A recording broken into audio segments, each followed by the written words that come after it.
Hello everyone and have a great day. At guys, nandito po guys isang plaza po ng Padre Burgos Plaza, Buanga, Pampanga guys para magka-cover po ng iba't ibang mga sitwasyon po dito tungkol po sa itong buwan ng 31 of October or All Saints Day guys para makita po natin or ating pong matunghayan ang iba't ibang mga tanawin dito lang po mismo sa plaza mismo guys. So, titiguban na po sa guys kung paano po ang sitwasyon po dito sa ngayong kasalukuyan po.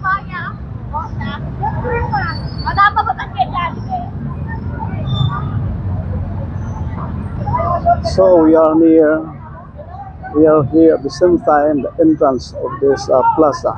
Otherwise guys, marami naman talagang dadaanan dito para kung nakapasok. Pero sa ngayon guys, dito po tayo mag-umpisa sa pinaka-entrance po din talaga. Makita ko din guys ang mga iba't ibang uri or klase po ng mga bulaklak guys na iba't iba naman ang pinanggagalingan.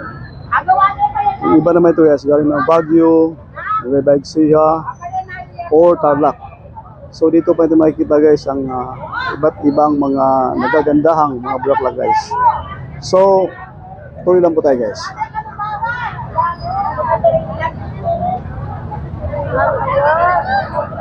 Meron pa tayong isang kapatid guys.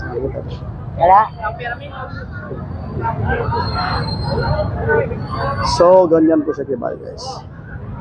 Meron tayong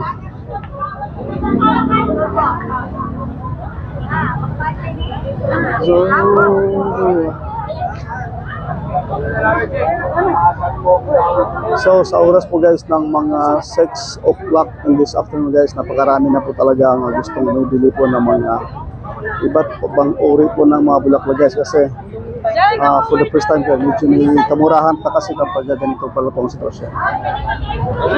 Ganyan po siya guys. Hello. Okay, so tingnan mo siya guys.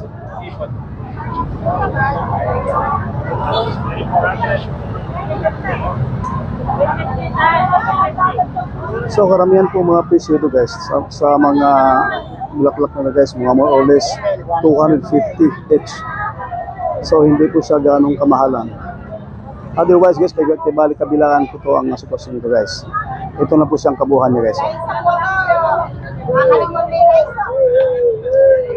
So kayo na lang po bahalang mamimili guys kung saan po ang inyong napupusuan. At iba doon po galing sa entrance na yan. So continuous na mo tayo.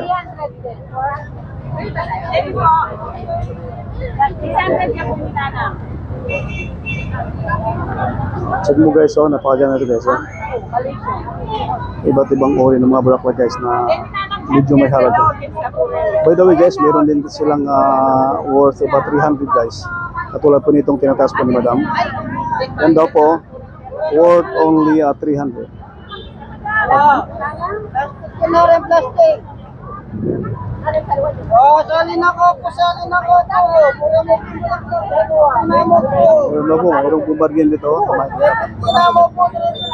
So, worth of 350 guys, meron na po yung makita po dito ng ibang oil.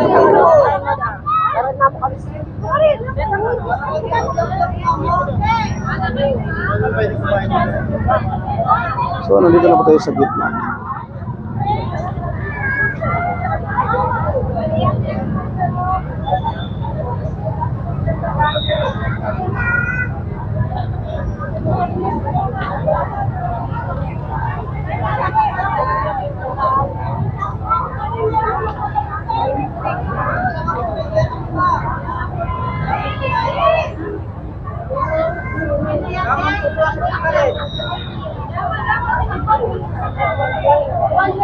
So ganyan po kibaling kabuuan niya guys. Yung po sa gitna natin nakikita yun guys, kibaling yan po kibaling. Pinaka-sentro po mismo ng plaza ng Padre Burgos, Buanga, Pampanga.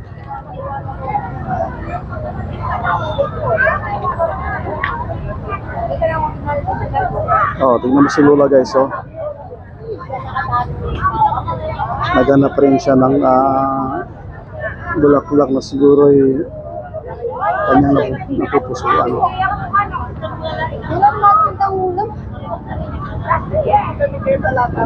So tuloy-tuloy po tayo sa pag-iikot guys. Nang sa ganun, makikita po ninyo lahat kung ano po ang pagkakaiba po ng ating nakikita po dito sa sentro po mismo ng plaza. Kakabar po natin guys, sa ganun naman, hindi po masayang oras sa inyo pong panood itong ating video. But before anything else, guys, sana huwag niyo po sanang kalimutan mag-subscribe po ng aking video. Kung sa ganun naman guys, itibali tuloy-tuloy po ang inyong panood ng aking maintain video.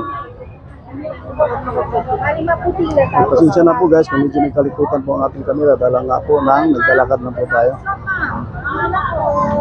So, flower lang.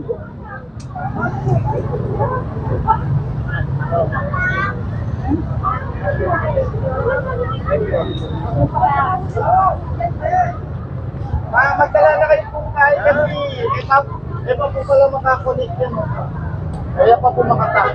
Boss, ay, boss.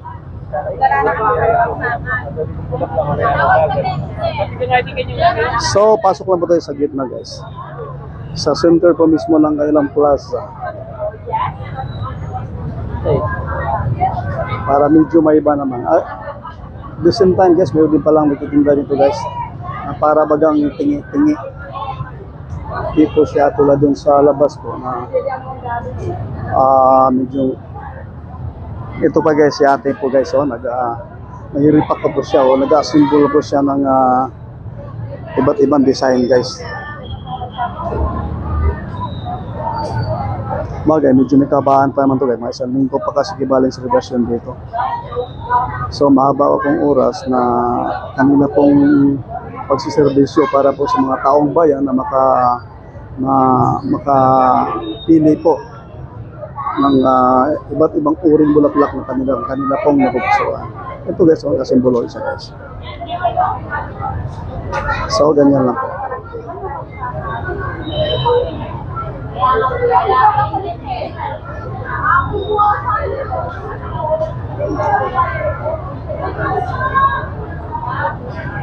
And now,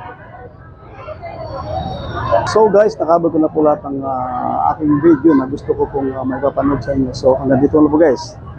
Thank you. Maraming salamat po.